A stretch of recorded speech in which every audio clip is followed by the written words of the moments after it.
Hello students, welcome to my channel.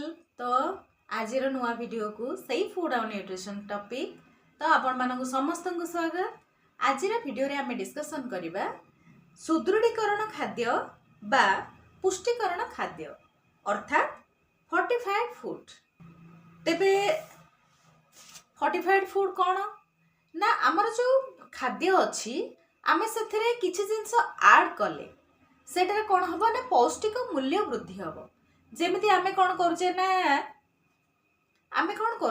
ना विभिन्न प्रकार मसला व्यवहार करुचे आमर खाद्य रे तरकारी कला बेले रोषे कला बेले आमे विभिन्न प्रकार मसला व्यवहार करुचे तथा विभिन्न प्रकार अट्टा भल अट्टा भी आमे व्यवहार करुचे जमती कि 5टा ग्रेन को मिसेकी गोटे अट्टा तैयारी करुचे।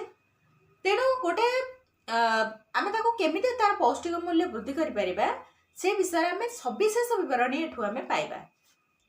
तबे विशेष देरी न करिकि आमे बुक को जिबा, बुक रो पढिबा जे व्हाट इज फूड फोर्टिफिकेशन।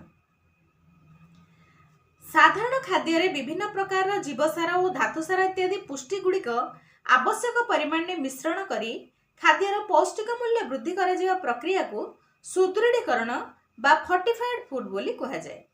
यह उभय साधारण एवं मसला जातीय खाद्यर पोषक तत्व गुणवत्ता वृद्धि करी शरीर को सुस्थ रखिबारे सहायता करथाय। खाद्य प्रस्तुति एवं प्रक्रियाकरण समय रे नष्ट हो जाइथिबा गौण पुष्टि गुड़िकर संरक्षण निमंते सुदृढ़ीकरण बा पुष्टिकरण कार्य करिथाय। गृह रे, विद्यालय रे एवं शिशु सुरक्षा संस्था गुड़िकरे एही खाद्यर आवश्यकता रहिथाय। खाद्य ग्रहण पूर्वरु खाद्यर पौष्टिकता वृद्धि निमंते एही सुदृढ़ीकरण प्रक्रियार व्यवहार करा जायथाय। साधारण खाद्य रे जीवसार और धातव लवण संयोग करने द्वारा एहार पोषक तत्व वृद्धि पाइथाय। एहा द्वारा दैनिक आहारर गुणवत्ता उन्नत करा जाय पारे। एथिरे गौण पुष्टिर अभाव को अनेक परिमाण में नियंत्रण करा जाय। चाउल, गहम, दुग्ध, मक्का, सोयाबीन इत्यादि रे लौह, आयोडीन, दस्ता बा जिंक, जीवसार क एवं घ इत्यादि को विभिन्न सुदृढ़ीकरण प्रक्रिया रे मिश्रण करा जाय एही खाद्य गुड़िकर पौष्टिक मूल्य वृद्धि करा जायथाय। एही प्रक्रिया पूर्वरु मूल खाद्य रे ए समस्त पुष्टि अल्प परिमाण में किंबा आदौ न थाए। सुदृढ़ीकरण बा पुष्टिकरण प्रक्रिया द्वारा खाद्यर पौष्टिक मूल्य वृद्धि हेबा फल रे पुष्टि अभावजनित रोग दूर करा जायथाय। साधारणतः 4 प्रकार खाद्य सुदृढ़ीकरण रही अछि। एक रे हला विस्तृत खाद्य सुदृढ़ीकरण बा एक्सटेंसिव फोर्टिफिकेशन। 2 रे होछि निर्दिष्टकरण खाद्य सुदृढ़ीकरण बा स्पेसिफिक फोर्टिफिकेशन। 3 रे होछि पुष्टिजनित सुदृढ़ीकरण बा न्यूट्रिशन बेस्ड फोर्टिफिकेशन। 4 रे होछि अतिरिक्त सुदृढ़ीकरण बा एडिशनल फोर्टिफिकेशन। खाद्य सुदृढ़ीकरण रो उपकारिता सब कोन? एक रे होछि साधारण लोकमानଙ୍କର मुख्य खाद्य रे विभिन्न पुष्टिर मिश्रण कर जाइथिबारु जनसंख्यार बहुल अंशर एक समय स्वास्थ्यर उन्नति कर जाय पारे। लोकमानଙ୍କର पुष्टि साधन उन्नति निमंते पुष्टिकरण एक निरापद प्रणाली कारण खाद्य रे गौण पुष्टिर मिश्रण द्वारा खाद्य उपरे स्वास्थ्य उपरे कोनोसी प्रकार क्षतिकारक प्रभाव न थाए। लोकमानଙ୍କର खाद्याभ्यासर कोनोसी परिवर्तनर आवश्यकता पड़े नहीं। खाद्यर पौष्टिक मूल्य वृद्धि करिबारे सुदृढ़ीकरण प्रणाली एक सामाजिक और सांस्कृतिक स्तर ग्रहणीय उपाय। एही प्रणाली द्वारा खाद्यर प्रकृति, स्वाद, रूप और आकृति रे कोनोसी परिवर्तन हुए नहीं। सुदृढ़ीकरण प्रणाली रे व्यवहार निमंते खूब कम समय लागि थाए, मात्र बहु परिमाण में स्वास्थ्यर उन्नति परिलक्षित होइथाय। पुष्टिजनित रक्तहीनता रोग निराकरण निमंते लौह, राइबोफ्लाविन, थायामिन, फलिक अम्ल, दस्ता, जीवसार क, ख, घ मिश्रण रे प्रस्तुत खाद्य आवश्यक होइथाय। समस्त प्रकार हृदरोग दूर होइथाय। शरीर रे एलर्जी सृष्टि करथुवा खाद्य गुड़िकर क्षतिकारक प्रतिक्रिया दूर करी सुरक्षा प्रदान करिथाय। खाद्य सुदृढ़ीकरण गर्भावस्था रे अधिक उपयोगी होइथाय। साधारण महिला अपेक्षा गर्भवती महिला मानकर अधिक परिमाण में खाद्यर आवश्यकता रही। उभय माँ और शिशुर वृद्धि और विकास पाई अधिक पुष्टि आवश्यक होता है। गर्भावस्था सुदृढ़ीकरण खाद्य और शिशुर जन्मजनित संकट दूर कर गर्भस्थ शिशु पुष्टिकरण खाद्य अत्यंत उपादेय। सुदृढ़ीकरण खाद्य वृद्धि एवं वयस्क व्यक्ति मानक सुरक्षा प्रदान करिथाय। सुषम खाद्य सहित सुदृढ़ीकरण खाद्य वृद्ध व्यक्ति मानकर खाद्याभाव जनित रोग दूर करने निहाती आवश्यक होता है। गौणपुष्टि द्वारा रोग प्रतिरोधक शक्ति वृद्धि कर सुदृढ़ीकरण खाद्यर अपकारिता रही सेगुड़िक हेउछि अतिरिक्त सुदृढ़ीकरण खाद्य शरीर औषधर शोषण में बाधा सृष्टि करता द्वारा विभिन्न रोगर चिकित्सा संभव हो पारे नहीं। यह मृत्यु हार वृद्धि करिଥାଏ। सुदृढ़ीकरण खाद्य अनेक समय शर्करा स्नेहसार सोडियम एवं शरीर पर समस्या सृष्टि करथिबा पदार्थ रही है द्वारा मेदबहुलता वृद्धि पाए। जीवसार और धातुसार परिमाण शरीर में अत्यधिक हेले यह शरीर निमंते क्षतिकारक होता है। केतेक सुदृढ़ीकरण खाद्य पुष्टिजनित गुणवत्ता कम रही है। खाद्य सुदृढ़ीकरण विभिन्न प्रणाली बा मेथड्स ऑफ फूड फोर्टिफिकेशन यही प्रणाली गुड़िक हेउछि व्यावहारिक एवं औद्योगिक सुदृढ़ीकरण बा कमर्शियल एंड इंडस्ट्रियल फोर्टिफिकेशन। एथिरे साधारणतः गहम अटा मका गुंड रंधन तैल दुग्ध फलरस पुष्टिकरण करा जायथाय। दुग्धरे जीवसार घ एवं फलरस रे कैल्शियम मिश्रण करा जायथाय। गहमरे फलिक अम्ल राइबोफ्लाविन लौह मिश्रित होइथाय।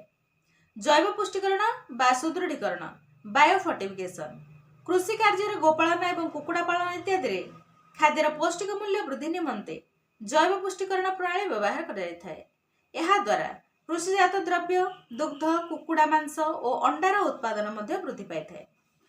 गृह व्यवहृत सुदृढ़ीकरण बा होम फोर्टिफिकेशन घर प्रणाली खाद्य को सुदृढ़ीकरण कराए खाद्यर पौष्टिक मूल्य वृद्धि पाए। घर प्रणाली खाद्य सुदृढ़ीकरण विभिन्न प्रकार एगुड़िक है विभिन्न खाद्यर मिश्रण बा कॉम्बिनेशन द्वारा खाद्य सुदृढ़ीकरण हो पार।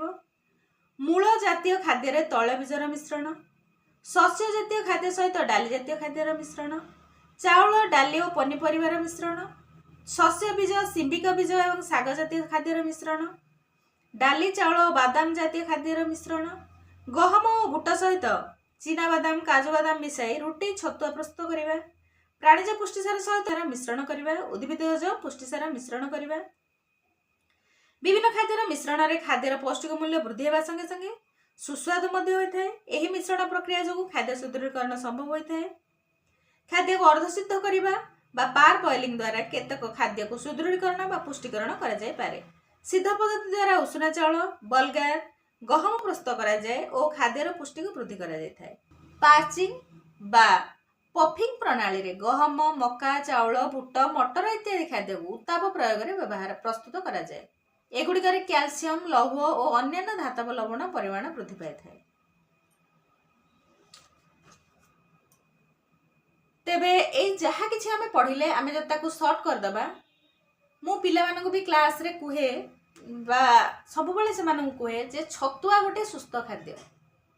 आमे रुटी जदि करूचे रुटी आमे साधारणतः गहमरु जो अटा बाहर से चकटिकी रुटी कले आमे कहूचे रुटी से आमे टिके बेसन टिके सुजी बा अन्य जिनस जमीक आम देखुचे सब माने रेसिपी मूलार परोटा आलू परोटा बा विभिन्न प्रकार बीट्र मनकर रस आम तादेह आड करुचे सी भी एक प्रकार रेसिपी होची आम टेस्टी करवा जमीक आम पिला माने कौन करती सजना छुई को चोबे खाया पसंद करती आमे सजना छुई को सिझे तादेह पानी टाक बाहर करके सेटा अटारे जदि चकटिकी आम रुटी कर पारे बा परोटा कर पारे बा पूरी कर पारे ता भी पिला खाइला ता देह को पौष्टिक मूल्य ट्रांसफर है भाव में आम खाद्यर पौष्टिक मूल्य वृद्धि कर जमीक आम कौन रोषे करचे से किसी नट्स आड करवा स्प्राउट करी तार तरकारी करवा आमर जमी अच्छे गोटे घांट तरकारी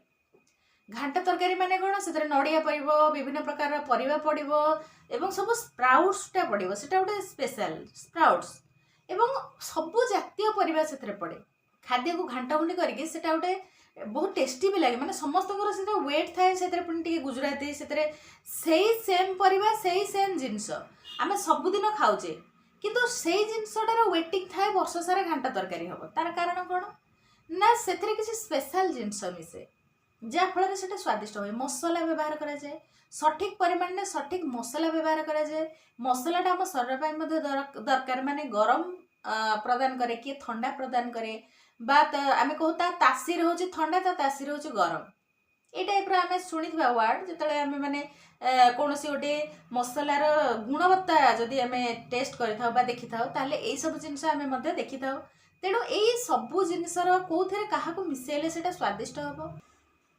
खाद्य को अधिक सिझेबा नहीं कारण ताको जते हाफ बॉयल आम करवा तार पौष्टिक मूल्य रहिबो आम जदि अत्यधिक सिझे दौचे तार जो गुणवत्ता से नष्ट हो जाए तार जो विटामिन से नष्ट हो जाए आम कौन सी खाद्य को अधिक समय बाहर रखानी फ्रिज रे रखी पुणी गरम कर खाइबानी बेले बेले किंतु शीत दिने आमर बर्तमान जदि भी कहवा देह खराब अच्छी किसी जिनस बड़ी जाइए फोपाड़ी होनी ताले लोभरे गरम कर खाईदे किंतु नियम कहूँ गरम कर खाइबा उचित नुहे सेटा स्वास्थ्य पक्षे बहुत क्षतिकारक बरं बाहर माने आमर सराउंडिंग टेम्परेचर से नॉर्मल हो खाइबा उचित किंतु बेले बेले आम पाखे समय न था आम कौन करूँ गरम कर खाईदे सेटा ठीक नुहे अनेक जिनस आम खाद्यर सम्मिश्रण कर सागरे आम विभिन्न प्रकार परिया पकई कर मो पिला कहे छतुआ हूँ गोटे सुस्वादु खाद्य एवं पुष्टिकर खाद्य से अनेक जिनस मिसी थाए बोध हुए एमती कौ जिनस ना जहाँ छतुआरे मिसेना एवं पिला आम रांधिकी देपर आम कंचारे भी भलसे भाजिकी जो छतुआटा ग्राइंडिंग होता है जहाँ स्वास्थ्य भल होता है तो यही भाव में फूड फोर्टिफिकेशन द्वारा कौन होता है ना आमको पुष्टि मिलता है यही भाव में आम खाद्यर पौष्टिक मूल्य वृद्धि कर आम समस्ते सुस्थ खाद्य खाई सुस्थ रहिबा। धन्यवाद। जय जगन्नाथ।